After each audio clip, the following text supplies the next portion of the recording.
All right, welcome back. Well, have you ever heard of brain mapping and brain training? New technology can actually show which areas of the brain may not be working correctly. It's pretty fascinating. So, here to tell us more about it is Michelle Esri, the owner of Fullwell Neurofeedback in Hoover. Thanks for being with us, Michelle. Thanks for having me, Claire.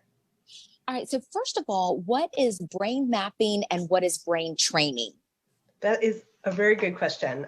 Brain mapping, we actually use an EEG, which is technology to read electrical signals, kind of like an EKG reads them on your heart from the surface of your chest, and EEG is going to read them from your brain from the surface of your scalp.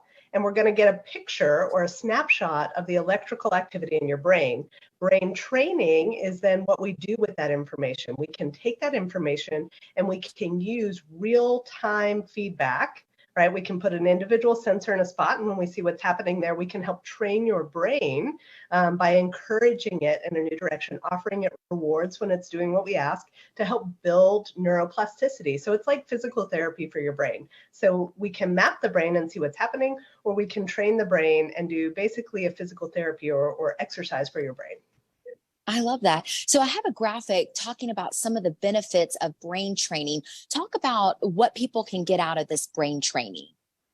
Brain training is really beneficial in a lot of ways. One of the main things to think about is, we all have habits or patterns in our lives that may or may not be helpful. And the same can be true with our brain, whether we happen to come by it biologically, from our parents, from what we got to start with, the cards were dealt, or we've learned it because we've experienced difficult things, or we've had things that have kind of trained our brain in specific patterns of maybe being too escalated and too excitable all the time, or feeling afraid, or overthinking, or feeling stressed out. And so what we can do with brain training is we can go to a specific area. We know there might be something causing an issue, and we can say, hey, overstimulation, fight or flight experience, trauma experience, can you quiet that response so that you can then make other choices? It's kind of like if you've been going down the same highway your whole life and automatically getting off on the same exit, we're making some new exits for people.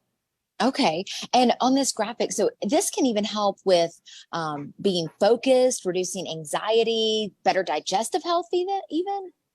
So most people don't think about it, but your nervous system's really attached to your digestion, right? We have what we call fight or flight, and the opposite of that is rest and digest.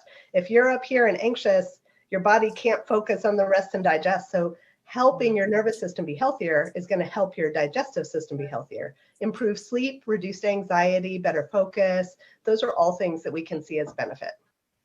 Who would be good for brain mapping and brain training? A lot of people will come for brain mapping or training. Mapping if they really want to know what's going on, but then mapping and training if they have symptoms. Maybe they've tried medication, it hasn't worked well, and so they're looking for an alternative. Maybe they're looking just to improve performance, right? We can do work with athletes and with professionals who are just like, I want that edge. Or if somebody has, anxiety or something like that, and they're just having a hard time getting it under control, working on the nervous system side, doing training with the nervous system, we can help them then be able to make choices to change behavior. Okay, I find it so fascinating. Michelle, if anybody wants more information about this, how can they reach you? They're welcome to check out our website at fullwellneurofeedback.com, or they can look up Fullwell Neurofeedback on the internet, and I'm sure we'll pop up that way too. Wonderful. Well, Michelle, thank you for being with us today. We appreciate it. Thank you, Claire.